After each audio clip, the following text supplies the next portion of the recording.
आप देख रहे हैं मिड कैप मंत्रा और सबसे पहले रुक करते हैं इस वक्त की सबसे बड़ी खबर का। दरअसल महादेव सट्टा ऐप केस में इस वक्त 50 ठिकानों पर ईडी का सर्च चल रहा है। एज माई ट्रिप के प्रमोटर निशांत पिट्टी पर भी ईडी की कार्रवाई चल रही है। इसी एक्सक्लूसिव खबर के साथ न्यूज 18 के संवाददाता शंकर आनंद हमारे साथ बने हुए हैं। शंकर, बताइए पहले तो क्या है पूरा अपडेट।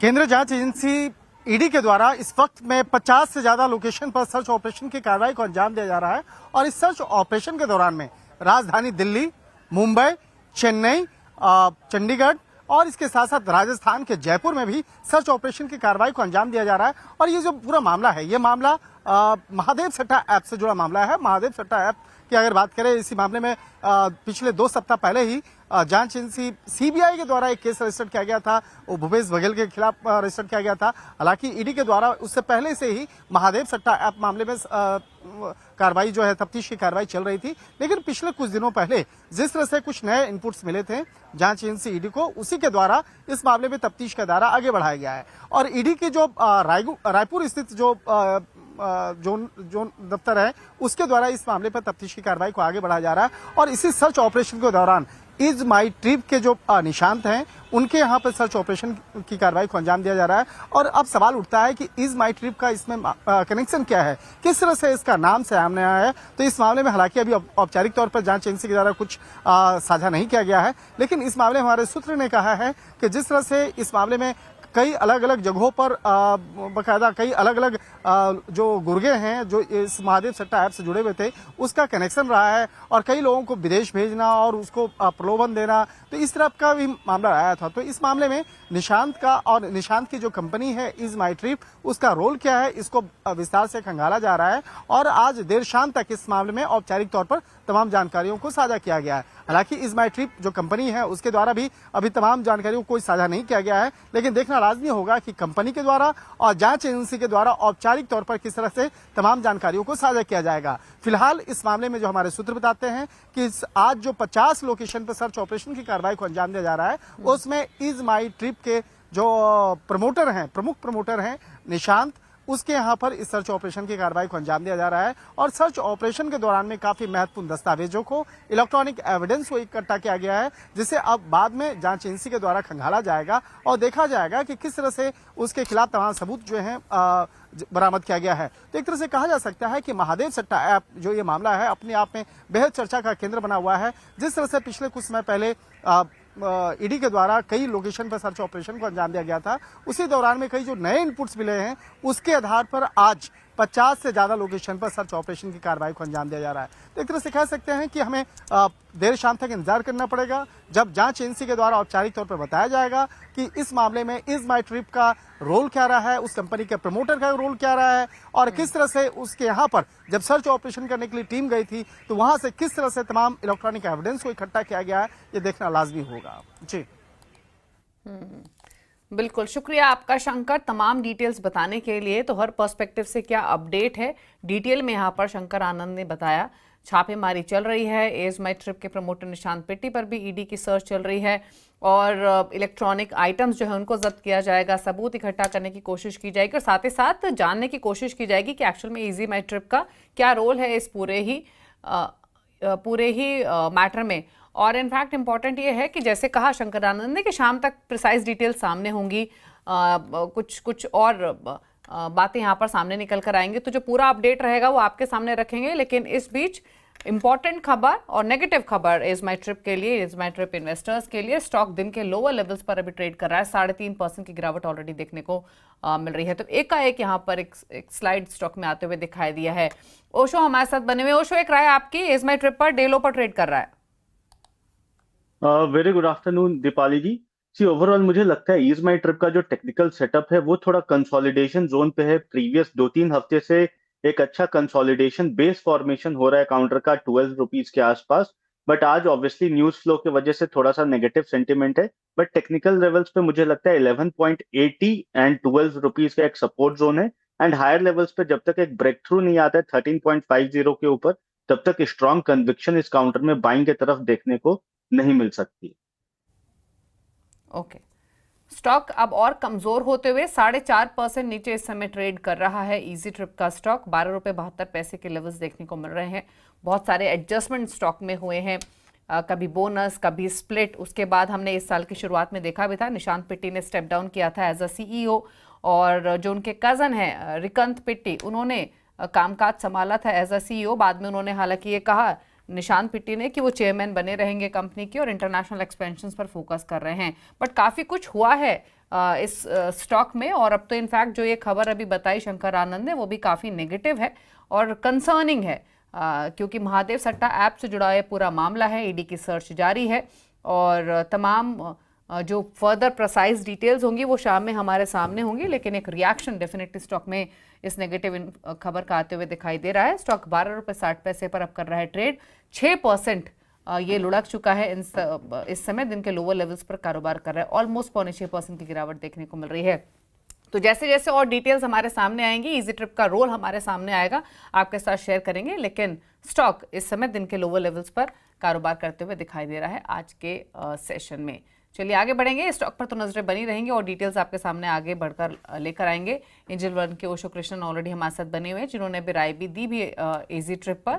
और लेकिन अब आगे बढ़ते हुए एक बात देख लेते हैं, मार्केट में किस तरह का मूड माहौल बना हुआ है, ट्रेडिंग स्ट्रैटेजीज कहां पर रह सकती हैं। आज का सेशन तेजी वाला सेशन, लगातार तीसरा सेशन जहां पर तेजी के साथ ही कारोबार होते हुए दिखाई दे रहा है। लेकिन एक पॉकेट जो शाइन कर रही है वो है PSU bank stocks. PSU bank stocks में काफी रौनक आज के कारोबार में, इंडेक्स सबसे ज्यादा बढ़ने वाला इंडेक्स आज के कारोबार में बना हुआ है। बाकी मार्केट्स अगर आप देखेंगे फ्रंटलाइन इंडाइसेस तो रेंज में कारोबार हो रहा है, लेकिन ये कुछ आउट परफॉर्मिंग पॉकेट्स हैं आज के सेशन में। एक बार एनएससी स्टैट्स लेकर आते हैं, मिड कैप स्मॉल कैप के इंडेक्स आपको दिखाते हैं और उसके बाद ट्रेड्स भी लेने की कोशिश करेंगे। पीएसयू बैंक इंडेक्स तो 2% ऊपर कर ही रहा है ट्रेड इस समय दिन के ऊपरी स्तरों पर। मार्केट की ब्रेथ पॉजिटिव इसलिए क्योंकि ब्रॉडर मार्केट में बाइंग दिख रही है। Mid cap small cap index अगर आप देखेंगे तो वहां पर खरीदारी देखने को मिल रही है। 1867 स्टॉक हैं जो तेजी के साथ कर रहे हैं ट्रेड, 692 स्टॉक हैं जो कि गिरावट के साथ कर रहे हैं कारोबार आज के सेशन में। तो निफ्टी बैंक, पीएसयू बैंक ये आउट परफॉर्मेंस दिखा रहे हैं आज के सेशन में। मिड कैप इंडेक्स भी लगभग 0.5% ऊपर ही ट्रेड कर रहा है। ओशो, कुछ ट्रेड्स रेकमेंड करेंगे क्या इंडेक्स पर या स्टॉक स्पेसिफिक?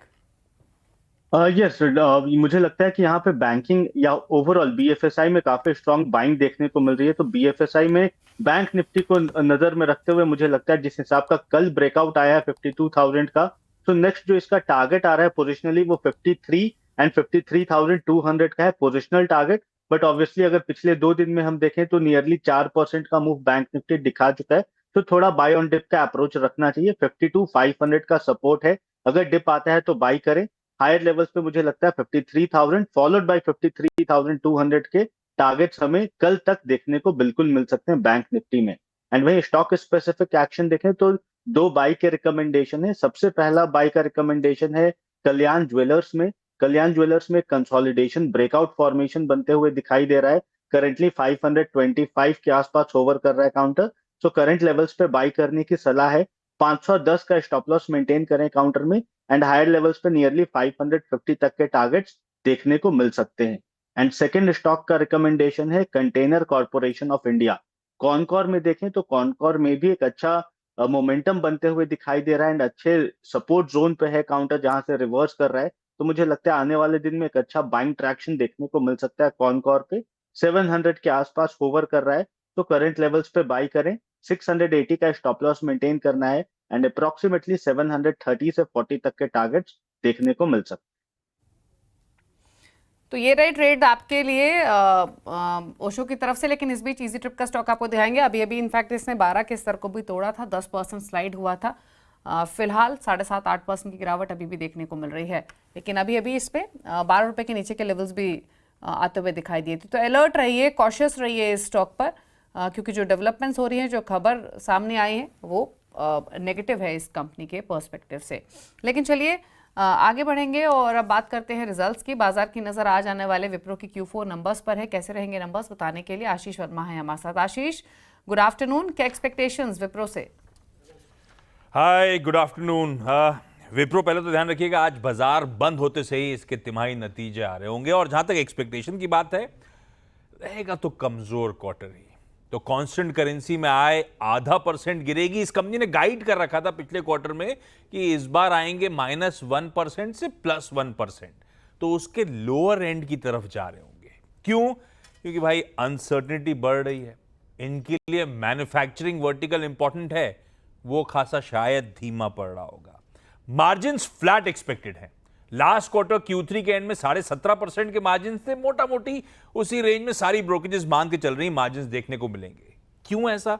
क्योंकि क्वार्टरली बेसिस पे तो रुपया कमजोर हुआ था, रुपया डिप्रिशिएट हुआ, उसका फायदा मिल रहा होगा, पर वो निगेट हो जाएगा क्योंकि ऑपरेटिंग लेवरेज नहीं होंगे। रेवेन्यू जब गिर रहा होगा तो ऑपरेटिंग लेवरेज मिल नहीं पा रहा होगा, इसीलिए मार्जिन लार्जली फ्लैट रह जाएंगे। विप्रो गाइड करती है हर क्वार्टर में अगली तिमाही का प्रदर्शन कैसा रह सकता है, पर स्ट्रीट उसको लेकर बहुत डिवाइडेड है। आपके सामने 3 ब्रोकरेजेस रख दी हैं। अब मैं कोई स्पेसिफिक अनुमान लेके नहीं चल रहा हूं, मैं तीनों ब्रोकरेजेस के अपडेट स्क्रीन पर रख देता हूं। कोटक कह रहा है 0.5% निगेटिव से 1.5% पॉजिटिव। नुमावा कह रहा है ना इसी बार जैसे -1 से +1 रहेंगे। तो BNP पारिबा कह रहा है कि -2% से नो ग्रोथ के क्वार्टर की बात हो रही होगी। तो स्ट्रीट काफी डिवाइडेड Q1 FY26 के गाइडेंस को लेकर। नजर का नहीं कि वो समझा देता हूं आपको, क्योंकि मैक्रो डिटोरिएशन हो रहा है, वो US related globe related updates अपन रोज चर्चा करते हैं। तो ऐसे में डिस्क्रिशनरी स्पेंडिंग क्लाइंट्स की कैसी चल रही है, इस पर नजर होगी। विप्रो के लिए फाइनेंशियल सर्विसेज, क्योंकि वहीं से इसके लिए डिस्क्रिशनरी का एक्सपोजर बहुत ज्यादा है, तो फाइनेंशियल सर्विसेज में खासतौर पर हालात कैसे हैं। इन्होंने अपडेट दिया था कि अपने जो सर्विस लाइन्स हैं उसका स्ट्रक्चर में बदलाव कर रहे हैं, रीअलाइनमेंट कर रहे हैं, 1 अप्रैल से लागू कर दिया है। ऐसा क्यों करा गया है, इसकी डिटेलिंग एनालिस्ट टटोल रहे होंगे, हम और आप सुनना चाहेंगे। और फाइनली कंसल्टेंसी कारोबार के हालात और deal execution related updates. TCS ने कहा था कोई लार्ज डील नहीं मिली। इन्फोसिस के पिछले 12 महीने से 18 महीने का समय हो गया, कोई मेगा डील का अनाउंसमेंट नहीं आया। ऐसे में डील विंस, डील पाइपलाइन, उस पर खास तौर पर नजर रखिएगा। शुक्रिया आपका आशीष, ये डिटेल्स बताने के लिए। तो क्या एक्सपेक्ट करना चाहिए, कहाँ फोकस रहेगा, फिर चाहे वो गाइडेंस हो, डिस्क्रिशनरी स्पेंड हो या फाइनेंशियल्स से रिलेटेड क्या कमेंट्स आते हैं, वो इंपॉर्टेंट रहेंगे। लेकिन स्टॉक एक रेंज में ट्रेड कर रहा है, अर्निंग से पहले 0.5% के बढ़त के साथ फिलहाल कारोबार होते हुए दिखाई दे रहा है। ओशो, आपकी राय क्या रहेगी विप्रो पर अर्निंग से पहले? मुझे लगता है अगले दिन तो बिल्कुल वोलेटिलिटी देखने को मिल सकती है काउंटर पे, बट अभी अगर हम देखें तो मुझे लगता है जिस हिसाब का टेक्निकल डेवलपमेंट हुआ है, यहाँ पे ऑलरेडी एक फॉर्मेशन, बॉटम फॉर्मेशन बनता हुआ दिखाई दे रहा है। लोअर लोज इंडिकेटर्स पे नहीं बने, तो मुझे लगता है अगर मीट एक्सपेक्टेशंस होंगे इसके रिजल्ट, तो यहाँ से एक consolidation and followed by buying traction देखने को मिल सकता है। सो ये एक अनुमान है, बट मेजर एडवाइस कल के लिए ही रहेगी, तो आज पोजीशंस नहीं लेने चाहिए। पोजिशनली अगर इसका हम सपोर्ट देखें तो 228 से 220 का बहुत स्ट्रॉन्ग सपोर्ट है, एंड हायर लेवल्स पे इस पे कन्विक्शन आ जाएगा बाइंग का, जैसे ये 255 के ऊपर निकलता है। तो ये लेवल्स को ध्यान में रख करके अपने स्ट्रैटेजी विप्रो में बना के चलने चाहिए। चलिए, शुक्रिया इनफैक्ट विप्रो पर कमेंट्स देने के लिए। बने रहिए आप हमारे साथ, आगे और भी स्टॉक्स पर राय लेंगे। फिलहाल एक ब्रेक के लिए भी रुक रहे हैं, ब्रेक के उस पार जब लौटेंगे तो कुछ और खबरें हैं ब्रेक के उस पार, जल्द वापस आते हैं।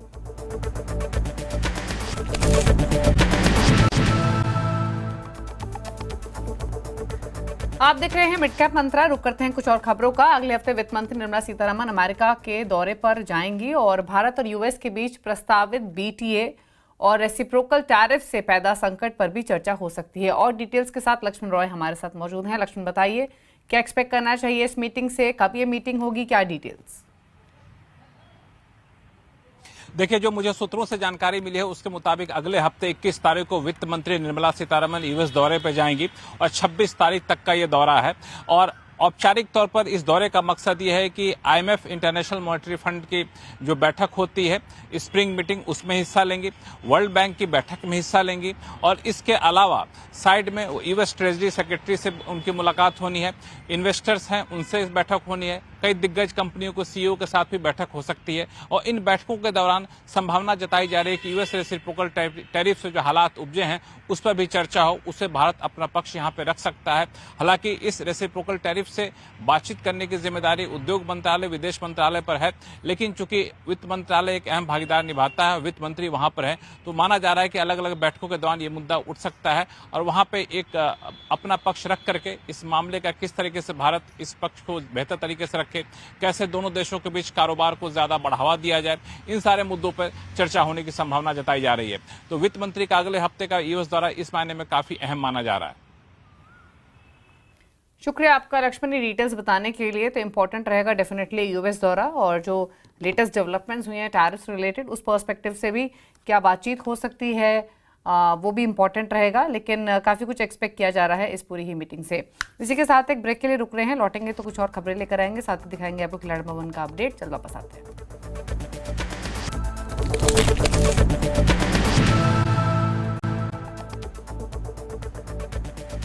आप देख रहे हैं मिड कैप मंत्रा। रुक करते हैं कुछ और खबरों का। यूएस का टैरिफ भारत के लिए चुनौती के साथ अवसर भी है, ये कहना है प्रधानमंत्री की इकोनॉमिक एडवाइजरी काउंसिल के सदस्य संजीव सान्याल का। सीएनबीसी आवाज के economic policy editor Laxman Roy से खास बातचीत में उन्होंने ये बात कही। सुनिए इस बातचीत के कुछ मुख्य अंश। जब से ट्रम्प साहब आए हैं तब से हमेशा कुछ न कुछ ऐलान करते रहते हैं। ऐलान नहीं भी करते हैं तो लोगों को मन में डर लगा रहता है, पता नहीं क्या ऐलान कर दे। तो एक सबसे बड़ा ऐलान तो टैरिफ का था, टैरिफ लगाया, फिर अचानक से एक हफ्ते बाद उसको पॉज कर दिया, फिर कहा जी नहीं हम सेमीकंडक्टर जैसे कुछ आइटम को छोड़ रहे हैं। तो इस पूरे डेवलपमेंट को सिलसिलेवार ढंग से देखें तो आप कैसे देखते हैं, कैसे रीड करते हैं इसको? देखिए, पहले तो आपको याद रखना चाहिए कि ये मूलतः भारत से इसका कुछ लेना देना नहीं है। सीधे तौर पे ये क्या हो रहा है कि एक तरीके से ये जो चीन और अमेरिका के बीच में जो तनाव है वो है कि जो ढांचा है, जो ग्लोबल ऑर्डर है, वो उसमें एक बदलाव आ रहा है। बदलाव नहीं कहूँगा कि पुराना जो ढांचा था वो टूट गया है। वो ढांचा द्वितीय विश्व युद्ध के बाद बनाया गया था और यूएसएसआर के बर्लिन वॉल के गिर जाने के बाद एक तरीके से इसका पूरी तरह से एक मोनोपोली हो गया था इस ग्लोबल ऑर्डर का, और लोगों को लगता था कि ये हमेशा के लिए है। लेकिन देखिए, चीन जिस तरीके से उभर के आया, कभी ना कभी ये स्वाभाविक है कि कभी ना कभी अमेरिका और चीन में कोई एक तनाव, एक कंपटीशन आके तो खड़ा हो ही गया है। अभी ये जो तनाव देख रहे हैं, कभी ना कभी अमेरिका को लगे, मतलब एक रिएक्शन, प्रतिक्रिया की तो चैलेंज बन रहा था। हाँ, चैलेंज बन रहा था। और तो ये प्रतिक्रिया जो आप देख रहे हैं, ये कभी ना कभी होना ही था। अब ये इस तरीके से होगा या किसी और तरीके से होगा, जैसे भी हो, उसमें कुछ उथल पुथल स्वाभाविक है। और एक तरीके से भारत के लिए ये कुछ कठिनाइयां होंगी, लेकिन हमारे लिए तो ये अवसर भी है। तो ये थी इस बातचीत के कुछ खास अंश। इसी के साथ आगे बढ़ेंगे और अब देख लेते हैं खिलाड़ी भवन का अपडेट। वेबस्ट्रेटजी.com के आशीष क्याल, एलकेपी सिक्योरिटीज के रूपक डे और यस सिक्योरिटीज का अमित त्रिवेदी के बीच में मुकाबला चल रहा है। दिखाते हैं आपको रिटर्न की स्थिति। लीड कर रहे हैं आशीष 7.25% के रिटर्न्स के साथ। दूसरे नंबर पर रूपक डे 5.25% के रिटर्न्स और अमित त्रिवेदी का पोर्टफोलियो 4.25% के आसपास के रिटर्न्स लैंड कर रहा है। तो ये रहा अपडेट। इसी के साथ एक ब्रेक के उस पर आप देखिए न्यूयॉर्क कंपनी। नमस्कार।